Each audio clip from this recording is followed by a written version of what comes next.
కొంచెం లేట్ అయింది వీడియోలు అప్లోడ్ చేయడానికి, ఎందుకంటే ఊర్ల నుంచి ఇంటికి వచ్చాను కాబట్టి ఇప్పుడు వీడియోలు తీసినవి అన్నీ అప్లోడ్ చేస్తున్నాను వాయిస్ ఓవర్ ఇచ్చేసి. అలానే మన ఛానల్ ఎవరైతే కొత్త చూస్తున్నారో ఖచ్చితంగా లైక్ సబ్స్క్రైబ్ చేయండి. మా సైడ్ సకినాలు అయితే ఖచ్చితంగా పోస్తారండి సంక్రాంతికి, అలానే అరిసెలు, ఈ రెండు ఖచ్చితంగా చేస్తారు. మీ సైడ్ ఏమేమి చేస్తారో? నాకైతే సకినాలు చిన్నప్పటి నుంచి పోయడం వచ్చాను, నేను నేర్చుకున్నాను. మా ఇంటి పక్కల అందరూ సకినాలు పోయడం చేతితో కాకుండా ఇది నూనె ప్యాకెట్లో కానీ పాల ప్యాకెట్లో కానీ పోయొచ్చండి. అదైతే తొందరగా అయిపోయింది, కానీ చెయ్యి నొప్పిలేస్తుంది. దానికి కూడా చేతితో పోయండి, ఈజీగా ఉంటుంది. ఈ రెండిట్లో ఏదైనా కానీ కొంచెం కష్టమే, కానీ చేతితోనైతేనే మంచిగా వస్తాయి, కనబడడానికి బాగుంటాయి. నేనైతే చేతితోనే పోస్తాను. దీని మీద పేరు కూడా రాస్తానండి, నాకు పేరు కూడా రాయడం వచ్చు.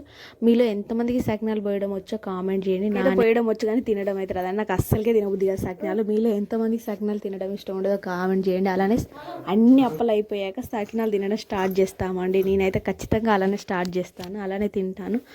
మీరు కూడా అలానే చేస్తారా లేదా కామెంట్ చేయండి. అలానే మీ ఇంట్లో సకినాలు చేసుకున్నారా లేదా నాకు చెప్పండి. మన ఛానల్ని ఎవరైతే కొత్త వచ్చినా ఖచ్చితంగా లైక్ సబ్స్క్రైబ్ కామెంట్ ఖచ్చితంగా చేయండి. ఇంతవరకు వీడియో చూసినందుకు చాలా చాలా థ్యాంక్స్ అండి. ఇంకా అప్పల వీడియోలు కొన్ని ఇంకా అప్లోడ్ చేస్తూ ఉంటాను. ఓకేనా? సంక్రాంతికి వెళ్ళేసి అందరూ ఇంటికి వచ్చారా? Okay friends, bye.